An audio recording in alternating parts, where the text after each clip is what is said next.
na hambai bini jarai ang chikonsa video ni bisingtwi bini kokno sanani bagwi ang jora manmani bagwi Jisu na hambai mario. Jisu wngkha ani bagwi kubui ni pohor ani bugra malik tei ochai bokhorok bini jarai ang mathangjakmung alaida tei hamchajak o langmano mankha bono ang bukhuk bai subrai hini gosiui bwkha bai poito khlama bai a mathangjakmung no mankha a kwtal a hamchajak no mankha ang Jisu no hambai risini riui ribaya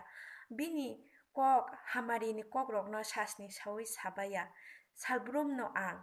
live ni bisingtwi Bible study WhatsApp ni Bible study ni bisingtwi kaisa Bible verse ni bisingtwi ang swrungmung manui tongo a swrungmung bai khe ang yapri seui tongo yapri sema bai ang hamari kuplung khe manui tongo phan manui tongo pholatwi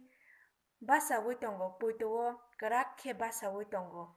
ani thani sokpaiyaku phiaba ang mankha ang hamkha Jisu ni jarai bini bahan swkakjakma jarai bini thwi kosokmani jarai ang hamkha ang gosimung bai omo poito omono poito tei ang salbrum no sao Jisu kaham amoni bagwi ang bohaino kaham hinui ang Jisu ani bisingo se tongna musungjago ang Jisu no salbrum no ani bisingo tonio tei Jisu ani bisingo salbrum tono amen.